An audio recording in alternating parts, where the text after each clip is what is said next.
यो कागद कसला म्हणायचा? अगं कोणीतरी चाहटळ गाबड्यानं मस्करी केली. दे फेकून तो. मला भेटा, मी तुमची अडचण दूर करीन, समस्येचं निवारण करीन. काय शहाणा गाव आहे का? उगा येड्या टाळक्याचं गाव आहे. गाव समजा येडे आणि तुम्ही तेवढं शाण हायसा. स्वतः नीट राहायचं नाही आणि दुसऱ्याला बी नीट राहू द्यायचं नाही. बायका पोरांना नीट जगू द्यायचं नाही. काय लावलं का सकाळी सकाळीच? दानतच नाही तुमची. अहो निमगावकरांचं खानदान आहे आमचं. पण रस्त्यावर भीक मागायला लावल्याशिवाय तुमची चैन नाही पडायची. स्वतःला जर काय करायला जमत नाही आणि दुसरं कोणी काय करताय म्हटलं की त्याची अक्कल काढायची. म्या म्हणती काय पाहिलं मिरगी आली असती गेल्या असता तर. पांडुरंग हरी. झालं पुन्हा तुमचं सुरू. येतो आम्ही. झालं पांडुरंग हरी पांडुरंग हरी. हा ऐकाय पण तुमची. घरात लाईट नाही, पाणी नाही.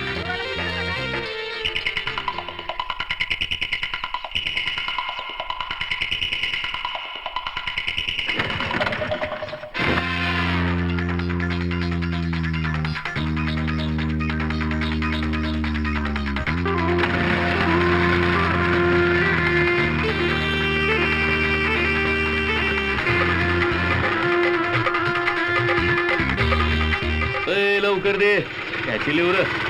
अरे 111 लिहू.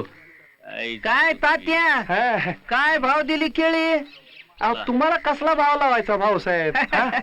खरेदीचा भाव द्या म्हणजे झालं. हा हा बोला किती देऊ? अर्धा डझन. वाजलो र. कशी दिली रे केळी? हे बघा, हे 10 आणि हे 12 बघा. नमुना बघायला मिळणार नाही काय? अहो नमुना कसला खाताय भाऊ? हा तू नमुना नाही देत. तू नमुना नाही देत. अहो पर घ्या रे. हे काय चालवलं काय तुम्ही? हो पहिलवान, कशाला त्रास देताय? गरीब माणूस आहे तो. ए तू तुझ्या कामाचं बघ. चल चल गणपतीच्या वर्गणी फाड. बर फाड बाबा आता 11 रुपयाची. ए गल्लीत 11,000ची लाइटिंग केली आहे काय? 111 रुपयाची वर्गणी फाड. अहो पर हो पहिलवान, गरीब माणूस आहे तो, कुठनं देणार आहे? आणि तुम्ही काय वर्गणी मागायला लागलात का खंडणी मागायला लागलात? लय बोलायला लागलं रे हे. गरीब माणूस आहे, त्याच्या पोटावर नका मारू. अरे यो काय म्हणतो, याच्या पोटावर मारू नका. मग काय हे ए चोचा, तुला सांगून ठेवतो, संध्याकाळपर्यंत 111 रुपयाची वर्गणी आली पाहिजे. काय चला रा. अहो भाऊसाहेब, अहो यांची दादागिरी नेहमीचीच आहे बघा. आता यांचा बंदोबस्त कोण करणार? तुम्हाला ना भाऊसाहेब खोडच आहे बघाई. कुणी सांगितलं होतं यांच्या असल्या भानगडीत पडायला? उगे आपलं आम्हाला हौस आहे ना ये रे बायला करायची. आयलं घरी तस, इथे असं ऑफिसात तिसरच. कुणी सरळ वागतच नाही माझ्याशी राव. माझं एक काम धड होत नाही, कुणी समजूनच घेत नाही. मी आहे ना समजून घ्यायला. दर येळेला मीच समजून घेतोय ना. म्हणून तर तुमच्याकडे येतोय यार मी. निघू का? ए थांब की जरा. अरे काय माहिला तो सरपंच येऊन बसतो उरावर आधीच. कुणी केला रे त्याला सरपंच? दादासाहेबांची कृपा, दुसरं काय. चला निघतो, नंतर बोंब बसते यार. तू जरा थांब इथं, मी जरा घराकडे जाऊन येतो.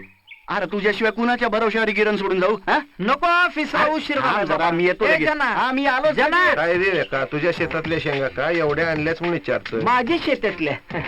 बघा दाना केवढं मोठं आहे. ए शाबास. सरपंच या बारीला लय मोठा दौरा झाला तुमचा मुंबईचा. होय, अरे काय करणार, काम काय उसन काढून देतात काय?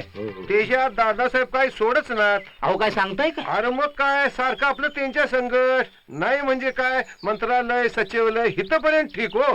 आता निवडणुका आल्या म्हणल्यानंतर या नेत्याची भेट त्या नेत्याची भेट, मोठं नेतं भेटत होतं राव.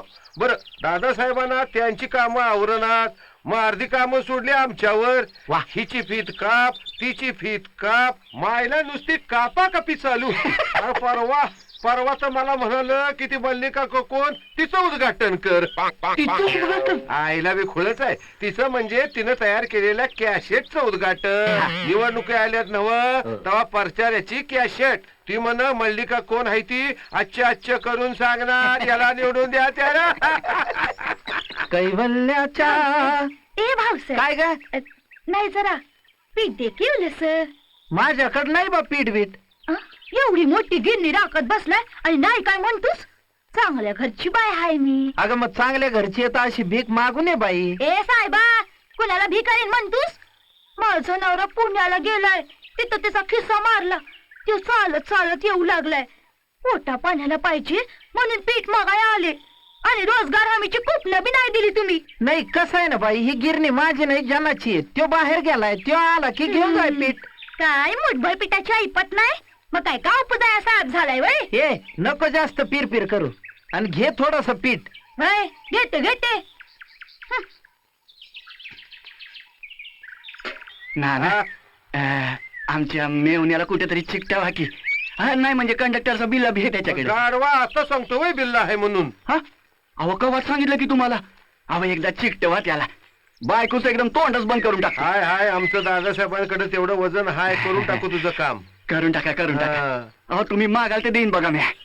बघितलं का, मायला आम्ही सगळ्या जगाला देतो आणि हे खुळ आम्हाला द्यायला निघालंय. काय मी म्हणतो म्हणजे कसं असते बघा, गरीब आहे त्याचं मन दुखवायला नको. हे बघ, एवढं मनात असेल तुझ्या तर आपला मनचा आहे ना वा, त्याला देणगी देऊन टाक. अहो देईल की तू. हा.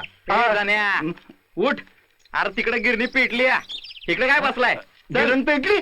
चल गिरण पेटली. अरे कोण आहे? अरे बुजगावल्या, जावई म्हणताना लय डोक्यावर चढून बसायला लागलाय सर. आणि म्या म्हणते हे उद्योग सांगितला तर कुणी तुला करायला. काय झालं? या तुम्ही बी या. आरती बाबा का तुमची? गिरण सोडून कुठे फिरते सर? जरा घराकडे गेलो होतो. काय झालं? पण तू का होता की इथं? तर माझा जावई ठेवला तो सोय गड राखाय पिठाचा आणि ह्याला बी काही काम नाही. काय रे काय झालं? अरे काही नाही, ती वरप्याची बाई आली होती, पीठ मागायला लागली. मी म्हणलं घे ओलीस. नेमका मामीचा डबा होता. तर मामीचाच डबा घावला तुला दान धर्म करायला. वार माझ्या मित्रा, तुला इथं राखायला बसवला होता का फुकायला बसवला होता? अरे लईच येवळायला लागली होती ती. म्हणून दया आली तुला त्या बर्फिनीची. मुर्दा बसवला तुझा. काय मामी, मुठभर पिठासाठी जावयाचा मुर्दा बशीत का? लेकीला इदवा करतेत का? जावई तोंड बघ. आणि तू रे कुठं सक्का लागून गेलास? अरे भाव किती पोरी इदवा झाली तर 56 हुबा करीन कप्पा लाल कराया.